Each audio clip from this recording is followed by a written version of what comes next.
His Excellency Hamid Mohammad Al-Khatami, Chairman KHDA, Dr. Abdullah Al-Karim, members of the Governing Council of BITS Pilani, Dubai Campus, Mr. Sayyid M. Salahuddin, and Mr. Isa Al-Gurer, directors of our campuses, Professor Rao, Professor Mittal, Professor Raman, Mr. Riazuddin, faculty and staff of our Dubai campus, dear students who are to receive the degree certificates and medals, and members of your families, ladies and gentlemen, a very good evening to all of you. It is my pleasant duty to present to you the Convocation report on this solemn and joyous occasion, BITS Pilani Convocation 2011 at Dubai campus. While students who graduated from the Goa campus this year received their degrees at the first ever convocation held in Goa 3 weeks back, those who graduated from Pilani and Hyderabad campuses this year got the degrees at the convocation ceremony held at Pilani 2 weeks back. Today, it is a matter of great joy for all of us at BITS Pilani to see students from our Dubai campus receiving their degree certificates and medals at the first ever convocation in BITS Pilani, Dubai campus. I welcome you all to this happy occasion.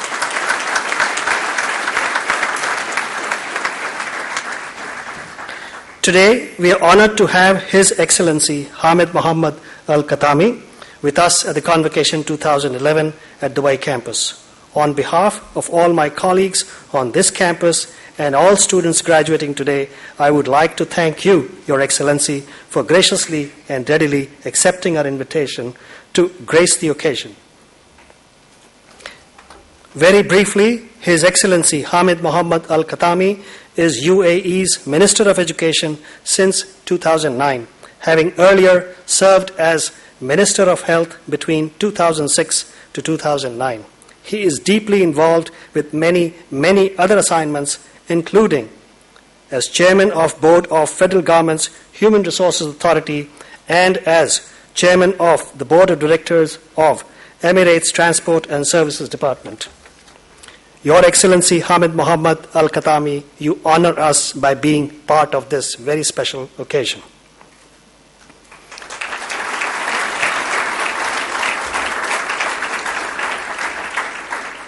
I will now present a report on the 4 campuses of BITS Pilani taken together.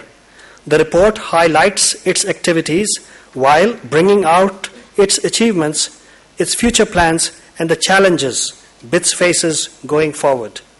Professor Mittal, director of this Dubai campus, will present a detailed report that is specific to Dubai campus. As you are aware, BITS Pilani was declared deemed to be university by the University Grants Commission in India in 1964.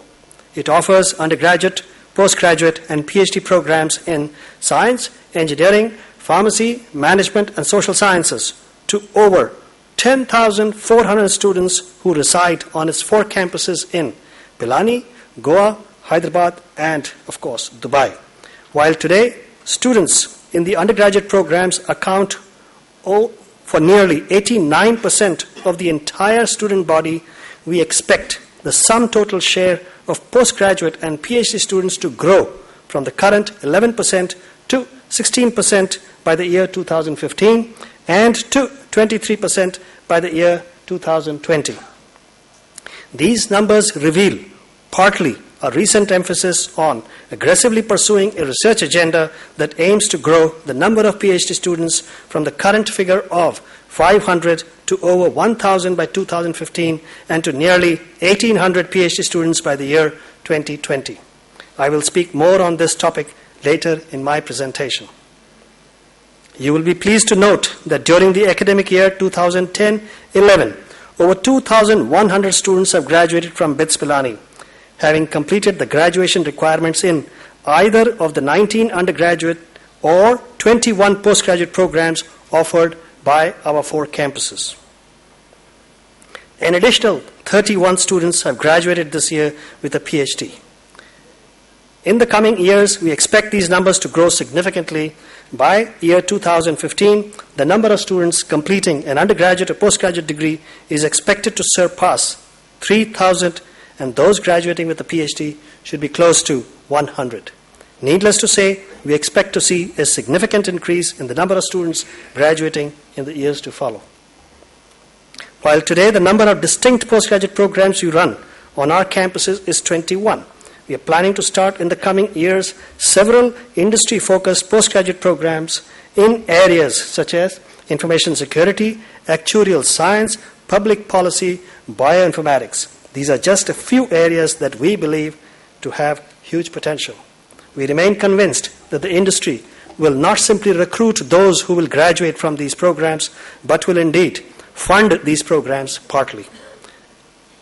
It is not for no reason that BITS is invariably ranked amongst the top 10 publicly or privately funded engineering institutions in India, as also amongst the top few in the UAE. That is mainly on account of its emphasis on excellence in teaching, a 6-month internship through the practice school program, as also upon soft skill development. Clearly, we are not content with that. Going forward, we aspire to be listed as a top-class research-led university in Asia and in the world, and not simply in India or UAE. And to realize that dream, we have begun to define and implement a number of projects that will enhance our capability and capacity to run a world-class university whose faculty and students excel in both teaching or learning and in research or innovation. While a Chancellor, Dr. Kumar Mangalam Birla, will outline some of those initiatives in his address later, I will focus on 2 challenges that we propose to address head-on. These relate to induction and retention of research-focused faculty and creation of laboratory infrastructure to support research or innovation. Those of us who have tracked growth of higher technical education in India and elsewhere have seen an explosive growth in the number of colleges and universities that offer undergraduate and postgraduate programs in science or engineering. This is to be expected, given that a growing number of young people seek to move ahead in their lives through higher technical education. We have also witnessed simultaneously a huge decline in standards of education, to the point that some of our graduates in science or engineering are unemployable. To a large extent, the prime reason is lack of availability of motivated, talented young men and women who are willing to take up teaching and research as a career in India, UAE, or for that matter, anywhere else in the world. BITS Pilani has therefore decided to accord the highest priority to recruiting the best available talent from anywhere in the world, as also to develop faculty by offering to them the opportunity to complete their PhD while they teach a course or 2 each semester. Today, across its 4 campuses, BITS has over 650 faculty members, resulting in a student-to-faculty ratio of 16 students to 1 faculty member. In the coming years, we expect to hire faculty more aggressively so as to achieve a ratio of 12 students to 1 faculty by the year 2020, a ratio that will leave enough time to faculty to engage in meaningful research or innovation. Funding to create lab infrastructure that will support research by a growing community of faculty and their PhD students is the other major challenge we face. It is anybody's guess as to what will it take to create the necessary lab infrastructure to support a 1,800-strong PhD student body. This is so since it depends upon whether research is in disciplines such as humanities or mathematics, or in science or engineering, and upon whether research is experimental or one based on computer simulation. Given the disciplines that BITS has emphasized over the years, it would be reasonable to assume and plan for an investment of at least $50 million over the next few years. To fund this expansion in research capacity, we will look to industry and to government agencies in India, UAE, and elsewhere to help fund this in the form of sponsored research and development projects. I am happy to report that in the last financial year, 2010-11, BITS Pilani has successfully received approvals from various sources for R&D projects worth $2 million.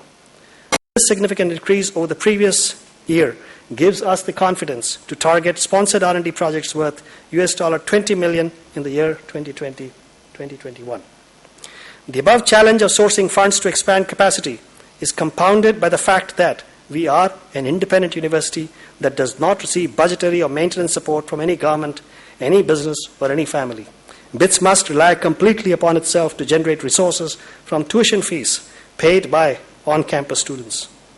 Having said that, I must share with you that the tuition fees at BITS Pilani is the most competitive amongst all its peers. And even so, BITS ensures that a significant fraction of its undergraduate and postgraduate students will receive some form of tuition waiver and or a stipend. This is the challenge before any independent university that wishes to pursue an agenda that is driven by research. We look forward to industry and to government agencies in India, in UAE, and elsewhere to find ways to empower universities such as ours to expand the research programs. Before I close, I would like my faculty and staff to join me in congratulating all the students who will be graduating today from our Dubai campus. To all those graduating today, I certainly hope you were able to get the most of what BITS had to offer while having a good time on the campus. I hope you will use your knowledge and experience fruitfully to serve the people of your country and those elsewhere. I wish you all the very best in your lives, both professional and personal. Congratulations once again.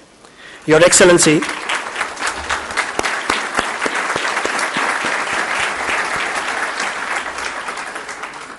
Excellency, Hamid Muhammad Al-Khatami, thank you once again for readily agreeing to be with us at this very joyous moment. I am certain my faculty, staff, and students are eagerly waiting to hear your address. Last but not the least, I want to thank my faculty and staff at our Dubai campus and elsewhere for their commitment to excel in every aspect of teaching and research, both inside and outside the classroom. Their continued effort to help BITS Pilani retain its position as one of top 10 destinations in India or in UAE for students, faculty, and recruiters. Thank you all for your attention.